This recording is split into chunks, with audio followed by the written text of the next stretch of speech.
Hello दोस्तों, स्वागत है आप सभी का आपके अपने YouTube channel education plus job पर। आज रीट का रिजल्ट जारी कर दिया गया है। आप सभी लोग पूछोगे कि रीट का पटवारी से क्या लेना देना है, लेकिन आप में से बहुत लोग ऐसे होंगे जिनको अच्छे से पता होगा कि रीट और पटवारी का आपस में क्या कनेक्शन है।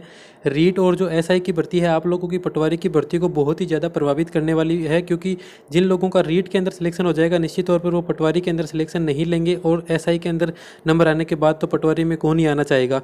तो ये जो दो भर्तियाँ हैं आप लोगों की मेरिट को डाउन करने का काम करेगी। उसके बाद में जो आप लोगों की मेरिट डिसाइड होगी वो इसी बात पर डिसाइड होगी, क्योंकि जो टॉपर लोग होंगे वो लगभग इन्हीं 3-4 भर्तियों के अंदर शामिल थे, और अगर उनका उसमें भर्ती में सिलेक्शन हो जाता है रीट या एसआई के अंदर तो पटवारी की ज्वाइनिंग करना, मेरे को नहीं लग रहा कि पटवारी को प्रेफरेंस देके वो एसआई या फिर रीट को छोड़ देंगे।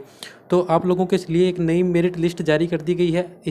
आगे इस वीडियो के अंदर आप वही देखने वाले हैं। अगर उसके बाद में भी आप लोगों के कोई डाउट रहते हैं तो प्लीज़ कमेंट कर दीजिएगा। हम आप लोगों के कमेंट का जवाब देने के लिए बिल्कुल तैयार बैठे हैं।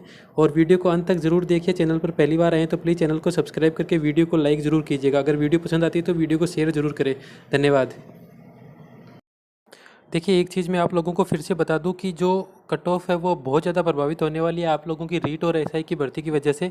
तो उसके हिसाब से उस सब चीज़ों को ध्यान में रखते हुए जो जनरल कैटेगरी की मेरिट इस बार रह सकती है मेल कैंडिडेट के लिए, वो है 210 से 215 के बीच में। अगर आप लोगों के नंबर बन रहे हैं तो आप लोगों का निश्चित सिलेक्शन हो जाएगा। 215 से तो ऊपर जिन लोग के जितने ज़्यादा चलते जाएंगे वो उतना सिक्योर होता जाएगा, लेकिन निश्चित तौर पर जो 210 और 215 के बीच में आ रहा है उसका भी कहीं ना कहीं सिलेक्शन इसके अंदर हो सकता है। अगर फीमेल कैंडिडेट की बात करें जनरल के अंदर तो 185 से प्लस आपके जितने भी नंबर है आप लोग बिल्कुल सिक्योर होते जाएंगे।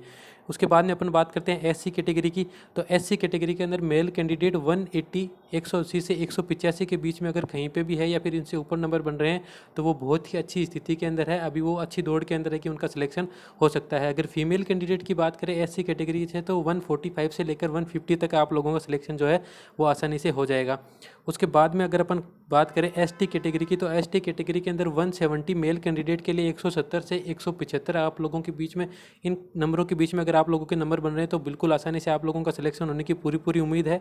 और महिला कैंडिडेट के लिए 150 से लेकर 160 तक अगर आप लोगों के नंबर हैं तो आप लोग बहुत अच्छी दौड़ के अंदर शामिल हैं। इसके बाद अपन बात करते हैं ईडब्ल्यूएस कैटेगरी की। तो ईडब्ल्यूएस कैटेगरी के अंदर मेल कैंडिडेट के लिए 200 प्लस अगर किसके भी नंबर बन रहे हैं तो वो अपने आप को सिक्योर महसूस कर सकते हैं, क्योंकि इससे ज़्यादा मेरिट नहीं जाने वाली है ईडब्ल्यूएस मेल कैटेगरी की।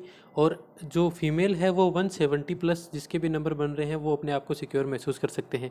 ईडब्ल्यूएस के बाद में एमबीसी की देख लेते हैं। तो एमबीसी जो मेल कैंडिडेट है 190 190 से ऊपर जिसके भी नंबर बन रहे हैं या 190 जिसके नंबर बन रहे हैं वो अपने आप को बिल्कुल सिक्योर महसूस कर सकता है। उसके आगे पीछे एक दो नंबर आप ले सकते हैं, लेकिन मैं मानता हूं कि 190 से ऊपर काफ़ी लोगों के नंबर बन रहे हैं और उनका सिलेक्शन के अच्छे चांस इस बार बन रहे हैं।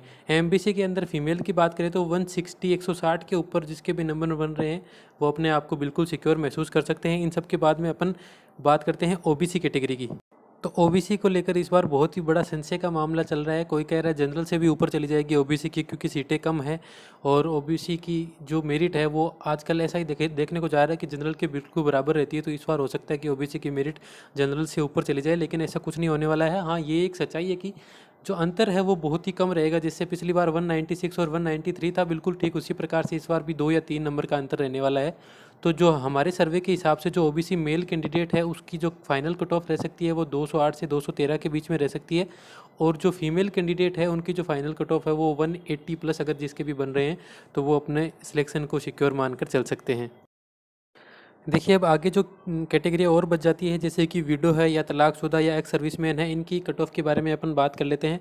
तो इनकी मैं एक समग्र कट ऑफ बता सकता हूँ आप लोगों को, क्योंकि इनके आंकड़े जो है वो ज़्यादा प्राप्त नहीं होते हैं। तो एक एग्जैक्ट कट ऑफ बता पाना, अनुमानित कट ऑफ बता पाना थोड़ी मुश्किल है। तो जो पिछली कट ऑफ रही थी उसी के हिसाब से थोड़ा बहुत अनुमान लगाकर आप लोगों को बताया जा रहा है।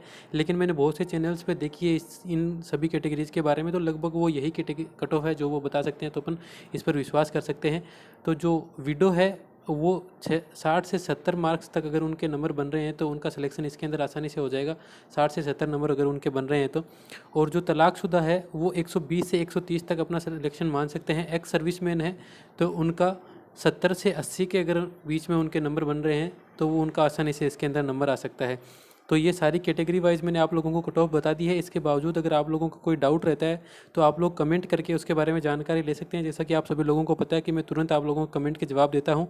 कट ऑफ से रिलेटेड एक और वीडियो थी वो भी देख सकते हो आप, और जो एक डॉक्यूमेंट वेरिफिकेशन से रिलेटेड वीडियो थी वो भी मैंने डाला हुआ है, तो वो भी जरूर देखिए। चैनल को सब्सक्राइब जरूर करके जाइएगा, वीडियो को लाइक जरूर करिए। धन्यवाद।